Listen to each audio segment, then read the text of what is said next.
सुप्रभात बच्चों। पिछले वीडियो में मैं आप लोगों को आषाढ़ का एक दिन नाटक अंक 1 का सारांश बता रही थी, जिसमें कालिदास के आगमन तक की घटना की चर्चा की थी। आज मैं गंतव्य से आगे बताने जा रही हूँ। कालिदास एक घायल हिरण के बच्चे को लिए हुए आता है।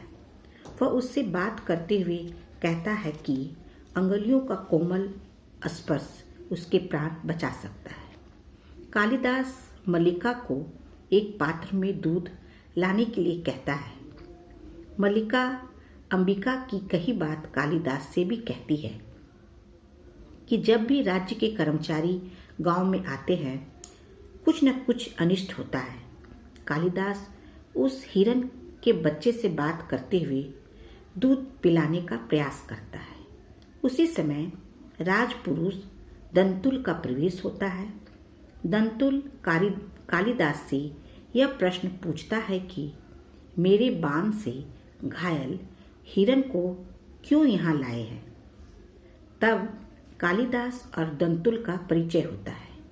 मल्लिका दंतुल के द्वारा कालिदास के ऊपर लगाए गए चोरी के आरोप का विरोध करती है। उसी समय कालिदास यह कहकर उस हिरण के बच्चे को देने से इनकार कर देता है कि यह प्रकृति की संपत्ति है। कालिदास मल्लिका से हरिण शावक को बिस्तर पर सुलाने के लिए कहता है।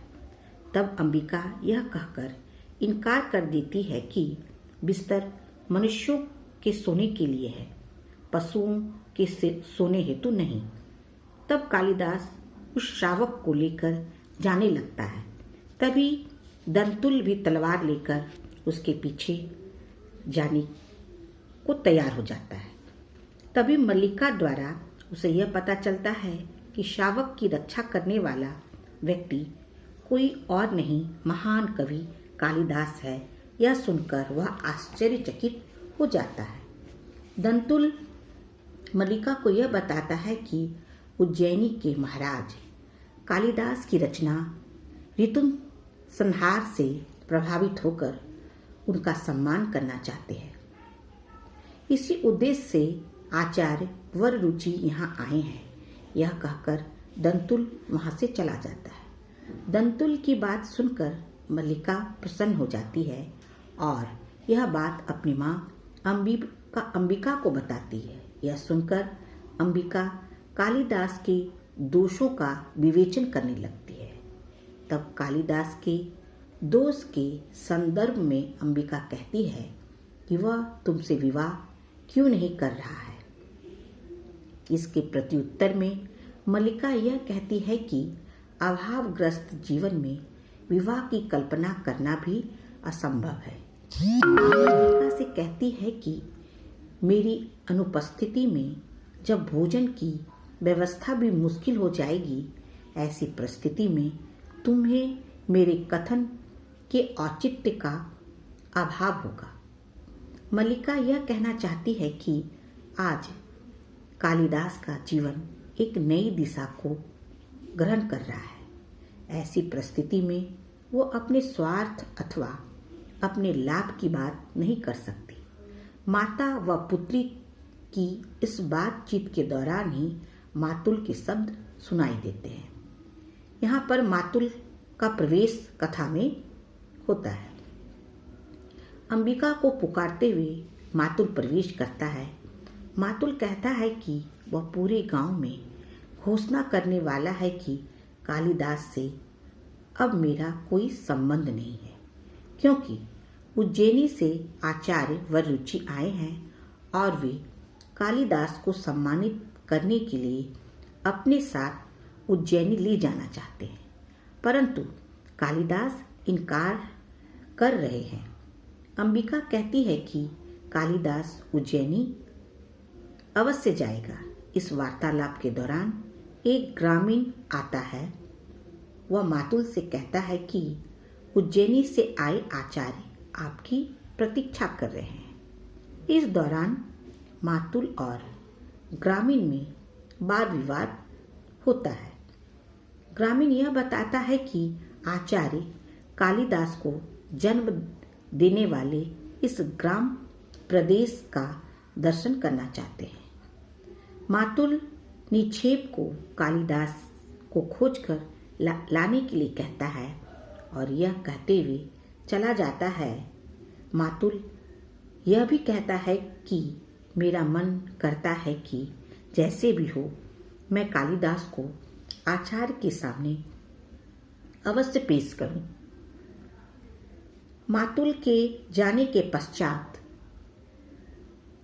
निक्षेप मल्लिका को यह बताता है कि कालिदास जगदम्बा के मंदिर में है। वह मल्लिका को यह भी बताता है कि कालिदास तब तक घर नहीं जाएंगे जब तक कि उज्जैनी से आए अतिथि चले नहीं जाते। यह बात बताने के बाद कालिदास को राजकीय सम्मान का मोह नहीं है। निक्षेप यह प्रकट करता है कि कालिदास अवसर का तिरस्कार कर रहे हैं। वह उनके न जाने का कारण कटुता समझाता है। मल्लिका अंबिका के विरोध के बावजूद कालिदास को समझाने के लिए निक्षेप के साथ वहां से चली जाती है। मल्लिका के जाने के बाद विलोम का आगमन होता है। अंबिका उसे यह कहकर वापस भेजना चाहती है कि उसका यहाँ आना मल्लिका को अच्छा नहीं लगता है। विलोम यह बताता है कि मल्लिका को यह अच्छा इसलिए नहीं लगता क्योंकि कालिदास को मेरा यहाँ आना पसंद नहीं है।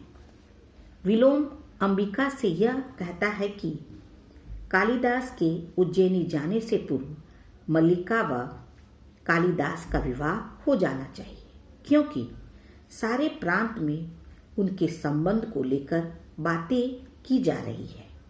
विलोम और अंबिका की बातचीत के दौरान ही मल्लिका और कालिदास का प्रवेश होता है। कालिदास और विलोम के बीच बहस होती है। विलोम को अपने घर देखकर मल्लिका को तनिक भी अच्छा नहीं लगता है। विलोम कालिदास के सामने यह प्रश्न रखता है कि क्या तुम राजधानी के वैभव में जाकर अपने प्रांत के लोगों को भूल तो नहीं जाओगे। विलोम और कालिदास एक दूसरे के विपरीत स्वभाव के संदर्भ में चर्चा करते हैं। विलोम कालिदास से यह प्रश्न करते हैं कि क्या आप मल्लिका को अपने साथ लेकर उज्जैनी जाएंगे। मल्लिका इस प्रश्न से कालिदास का बचाव करते हुए यह कहती है कि कालिदास आपके प्रश्नों का उत्तर देने के लिए बाध्य नहीं है। कालिदास विलोम की उपस्थिति को अनाधिकार मानते हैं। मल्लिका विलोम को अनचाहा अतिथि कहती है। अंततः विलोम कालिदास को शुभकामनाएं देते हुए प्रस्थान करता है। अब मल्लिका और कालिदास के बीच यह वार्तालाप होती है कि कालिदास को उज्जैनी जाना चाहिए। मल्लिका के अनुसार ग्रामीण प्रांत में रहने से कालिदास की प्रतिभा का विकास नहीं हो सकता। वह यह भी कहती है कि वह उसे घेरना नहीं चाहती। कालिदास भी मल्लिका को यह बताने का प्रयास करता है कि वह मातृभूमि से जुड़ा रहना चाहता है। वह यह भी बताता है कि उसके मन में कोई उत्साह नहीं है। फिर भी मल्लिका के बार बार समझाने पर कालिदास उज्जैनी जाने के लिए तैयार हो जाता है। कालिदास के जाने के बाद मल्लिका रोती है और अंबिका उसे सांत्वना प्रदान करती है। इस प्रकार नाटक के पहले अंक का समापन होता है। धन्यवाद।